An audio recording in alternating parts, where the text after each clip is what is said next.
Alright, ladies and gentlemen, welcome back to the channel. My name is Jackson. I post daily Rockets content, so hit that like button, hit that subscribe button if you guys enjoy it. Apologize, I haven't been posting daily Rockets content.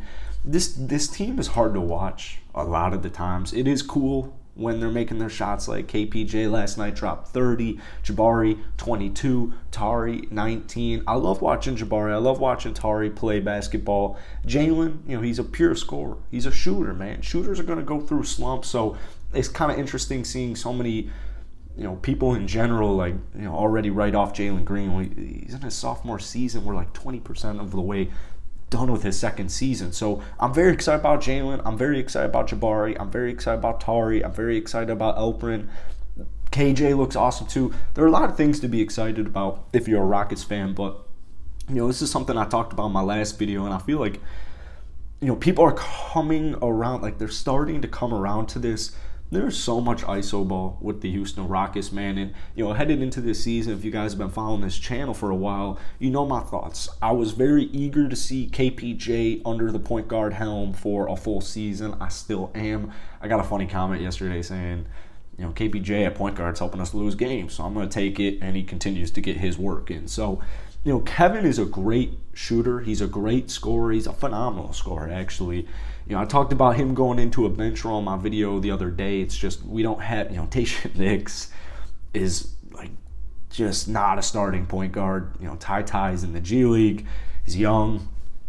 Heading into the season, man, I was very excited because I thought Stephen Silas, finally had some players. He finally had some guys where we would see kind of this offensive mastermind / genius that he was with Luka Doncic and the Dallas Mavericks. But to be honest with you, I just kind of see Luka Doncic basketball. A lot of the times I feel like KPJ, I feel like Jalen Green, I feel like they just, kind of take turns scoring and getting to the rim, putting points, driving, attacking the basket, getting fouls. I do like, Jalen Green last night, 8 free throws. I do like how he's attacking the rim a lot more, and he's getting the foul calls at a more consistent level. And if you're a scorer, that's exactly something you need to do. Think Kobe Bryant, Michael Jordan, et cetera, et cetera.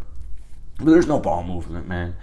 I love Eric Gordon. Eric Gordon was another one of those guys headed into the season where I was thinking, maybe we hold on to him, right? Maybe we hold on to him because we don't have too many veterans on the team. I like having Boban. I like having Eric. But it's very clear to me that there is no direction with this basketball team. I mean, there is literally zero direction. And I don't think it's on Kevin, Jalen, any of the Houston Rockets players. I genuinely don't think offensively it's on any of them. I don't think they know what to do. I don't think they know their roles. I don't think they know what they're supposed to be doing. I don't think they know literally what to do. I know it sounds kind of foolish to say, but it's hard to watch sometimes. And there are going to be games where either Jalen goes off and we're still in it. Like yesterday at home, we almost took down the defending champions in the Golden State Warriors, who had yet to win a road game. They were 0-8 headed into this game against Houston. They needed 40 points from Klay Thompson, Steph Curry, late game heroics. Houston honestly almost had it in the bag. They were shooting really well. They were scoring. They were moving in transition. They were doing what they had to do. Specifically Kevin, Jabari, and Tari. I absolutely loved what I've been seeing recently from Jabari and Tari. It's not always going to be pretty, especially considering Tari's coming off the bench. We don't really know how many minutes he's going to get in on night to night out basis. But I love both their effort. I love both of their defense. But it reminds me of, so first off, watching Luka reminds me of watching Harden. It's just ISO after ISO after ISO. It's cool to see because the stats are awesome. They're really talented, gifted offensive players, but there's no ball movement going around. So imagine if something I talked about on the show a lot, imagine if I'm like Luka Doncic and I am, doing ISO. Maybe I get one pick and roll. You kind of see that a lot. You'll see offensive possessions with the Houston Rockets where, everybody's just kind of standing around. Kevin will have the ball. He'll call for a pick. It won't work, whatever. Just kind of hold it, dribble it, and shoot it. And a decent portion of the time it goes in because he's a phenomenal scorer. He's a phenomenal shooter. So, the talent is there, right? Same thing with Luka. Same thing with James Harden. I guess kind of more of the old, Rockets James Harden, not necessarily now, today's day and age. It's still, the ball's still in his hands a lot. But imagine if I am going 3 straight possessions, 4 straight, 5 straight possessions where the only people touching the basketball are either Kevin Porter Jr. or Jalen Green.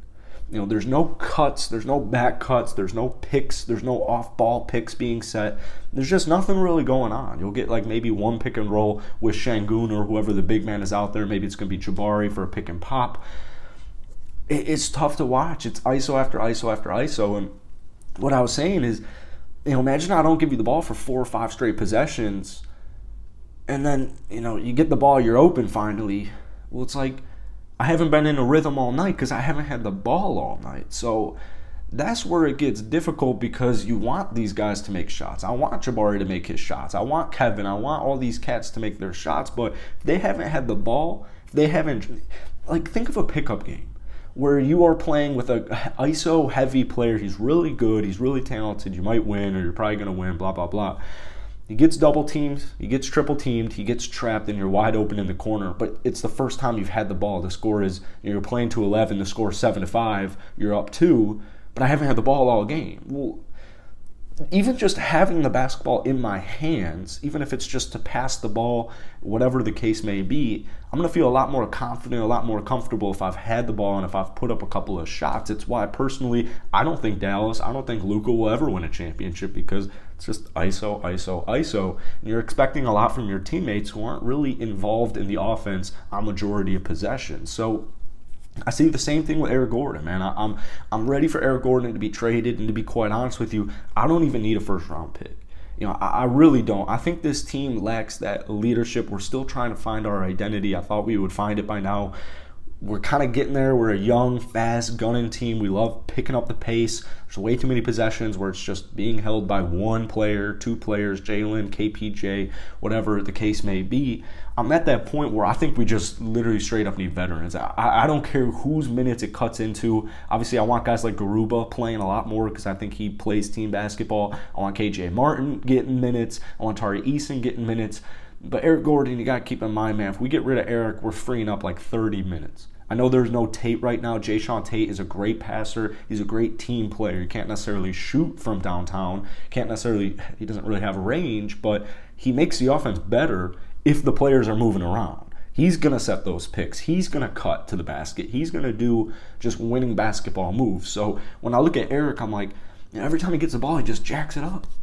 It doesn't matter if it's catch and shoot. He could be wide open. He was open a lot of his, what did he take? He went 5 of 12 last night. It wasn't a bad game by any means.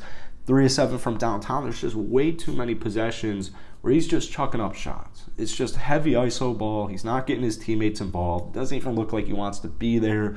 It looks like he's never, if I watch Eric Gordon, I hate to, nag on him, but like, it looks almost, sometimes his body language is like he's never fouled anyone ever in the history of his basketball career. He's never fouled anybody ever. It's like LeBron, it's like all these players. So I'm ready to get rid of Eric, and like I said, I'll take like 2 veterans. Give me 2 veterans who are going to help our team establish a culture, establish identity, and just contribute to playing winning basketball.